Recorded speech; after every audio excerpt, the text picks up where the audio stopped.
Ladies and gentlemen, President Trump, within days, is going to pick the next Supreme Court justice. It's going to be a 6-3 conservative Supreme Court. You could thank Chuck Schumer, and you can thank Democrats for cheating Bernie Sanders. But you could thank Chuck Schumer first and you could thank Harry Reid, and Chuck Schumer if you'd like, but Harry Reid first and foremost. Reid, I have set the Senate for nuclear option, October 24, 2016. This is a fantastic article in The Hill by Jordan Carney. And here it goes. Senate Minority Leader Harry Reid is predicting a Democratic majority Senate next year could break out the nuclear option to change the rules on Supreme Court nominations. This article will be below. You can thank Harry Reid. They are threatening to pack the courts. They are threatening to abolish the Electoral College.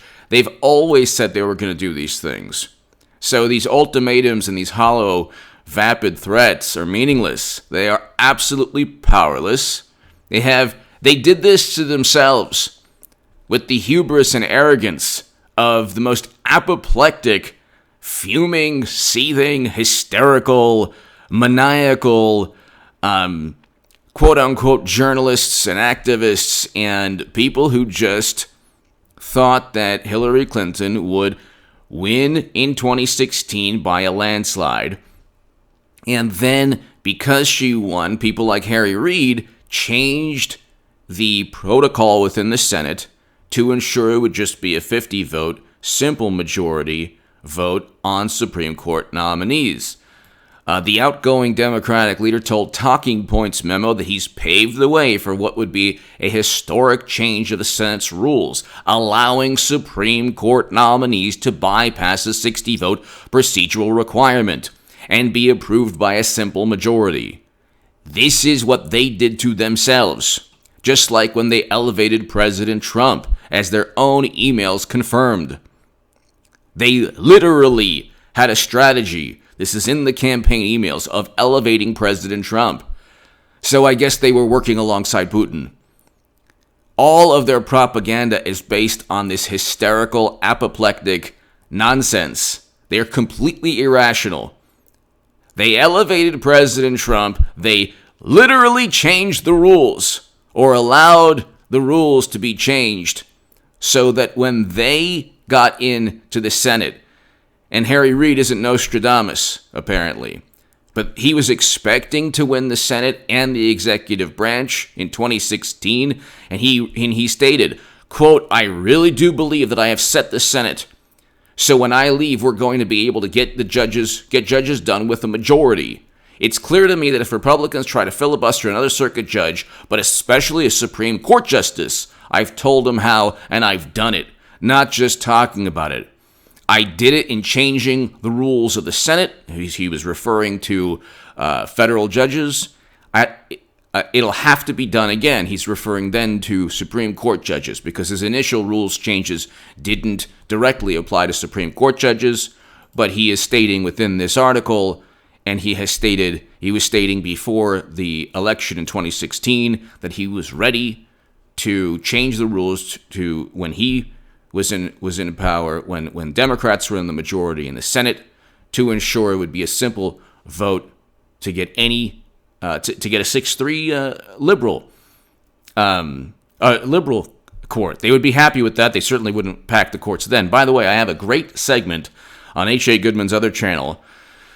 I always have these wonderful people who obsess over me, and I don't know why. So I've done a whole bunch of segments on this Twitter impersonator that's breaking the law, because it's against the law to impersonate somebody online. But there's this journalist, I'm being generous now, who is still obsessing over me, and still obsessing over me on Twitter, and he's literally written 5 hit pieces on me.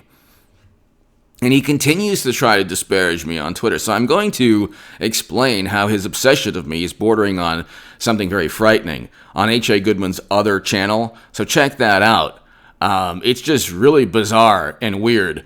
But anyway, Like he's claiming that he kicked me off Twitter, which is not true at all. It was a decision. I was never banned off Twitter. So he's spreading misinformation. As usual, the haters are completely even more apoplectic than they usually are because of the Supreme Court, because of the fact that they were the ones who changed the rules, and they were the ones who cheated Bernie Sanders. Debbie Wasserman Schultz was forced to resign.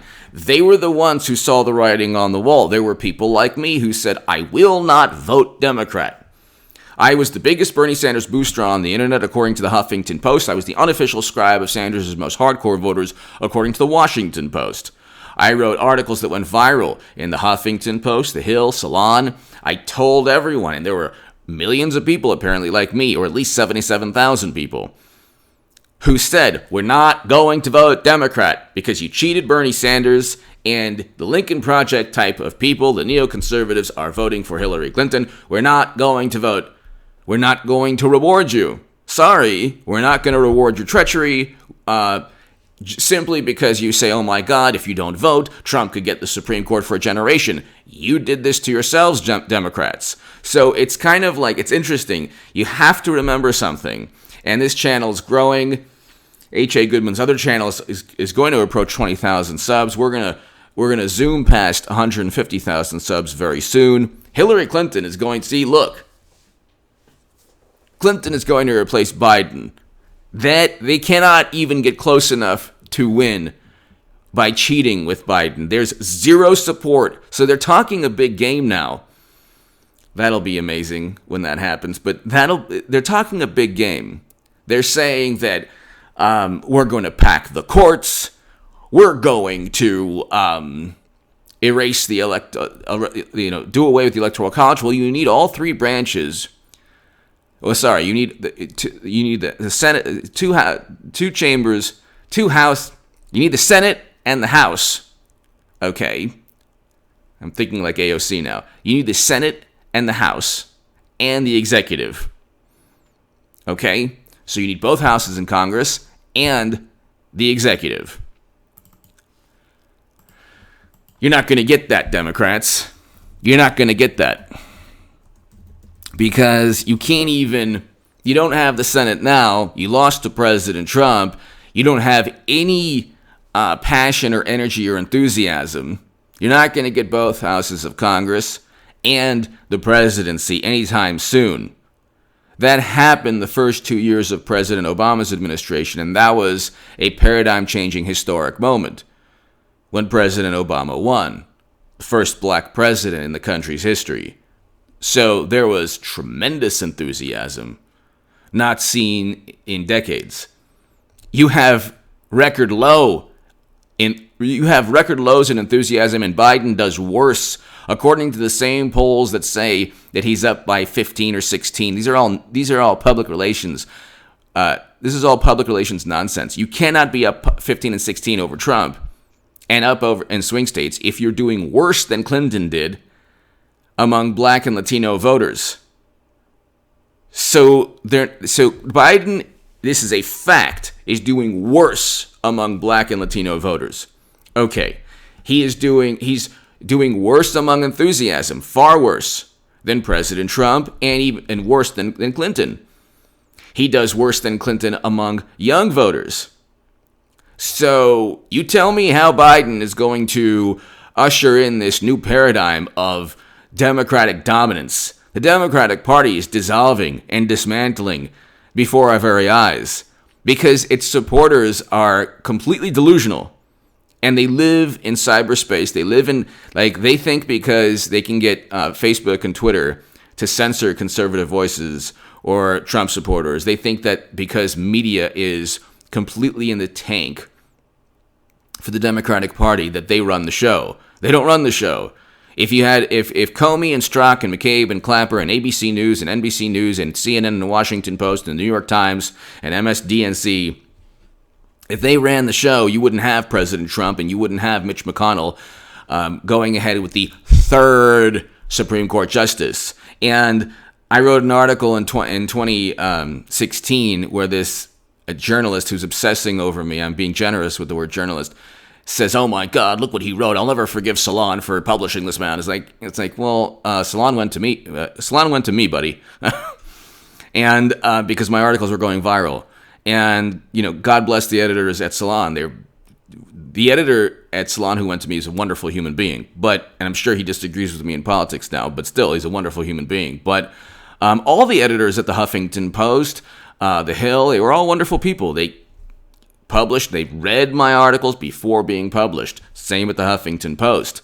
I didn't get to just click and then publish. Everything I wrote went through the editors.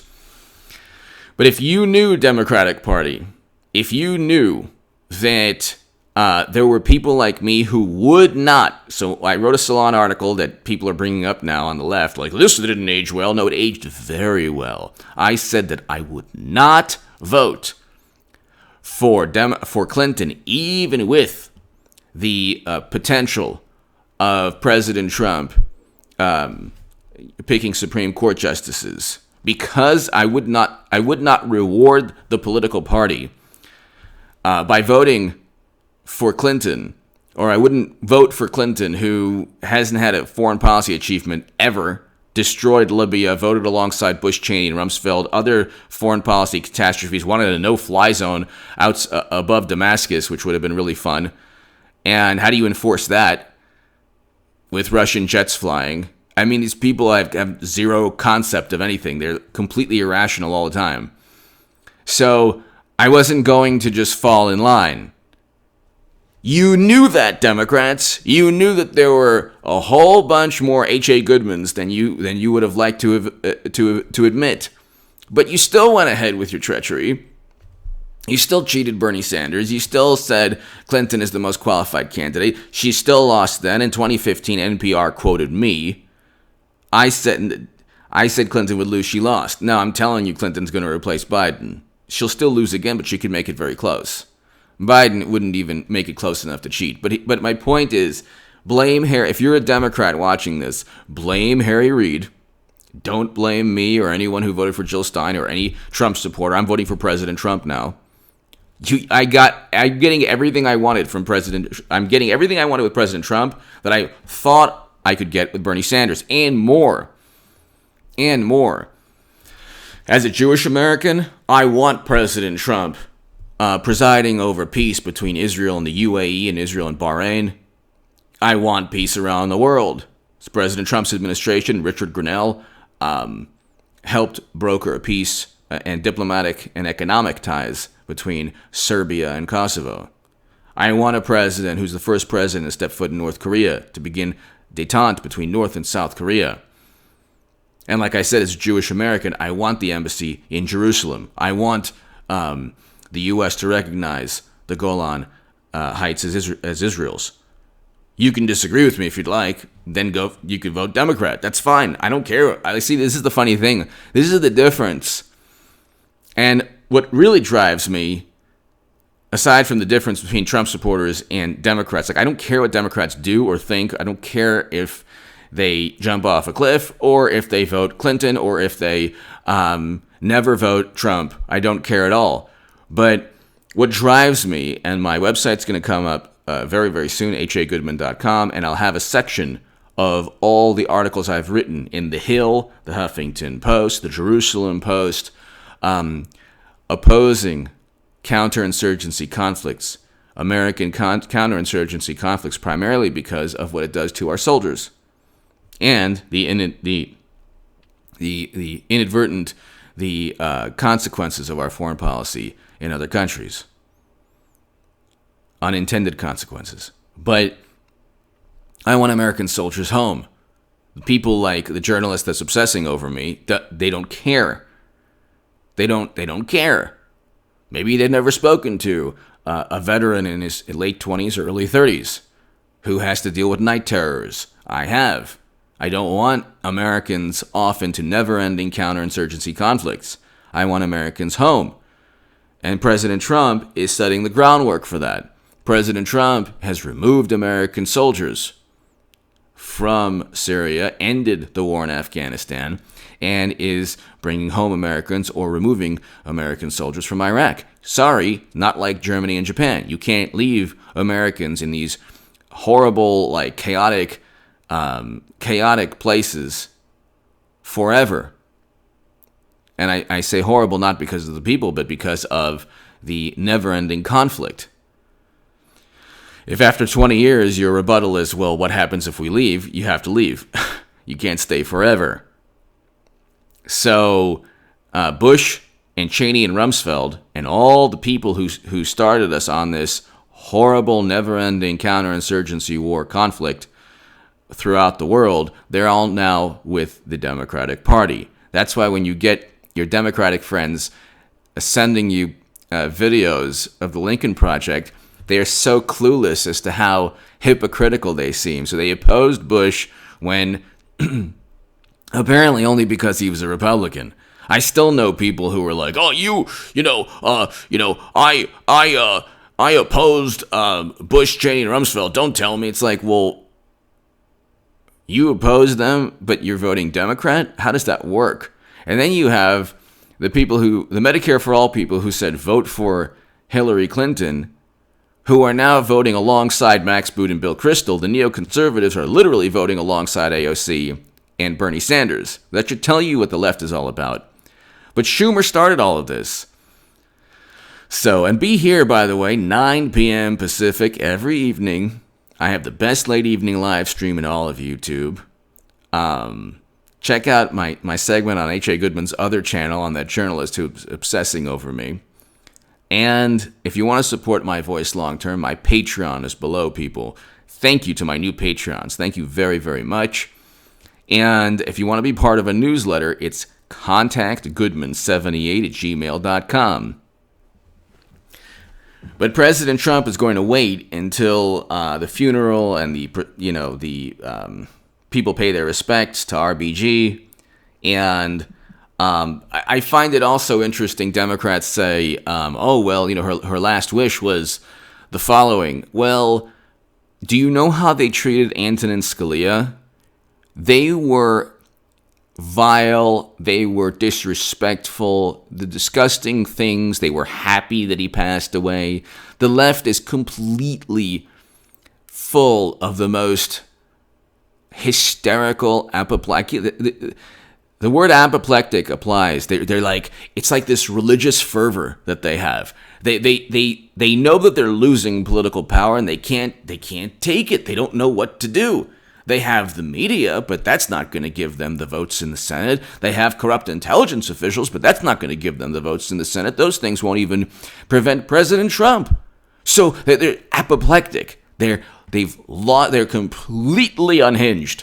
Completely unhinged. And all they can do now is resort to threats, and their threats are hollow threats.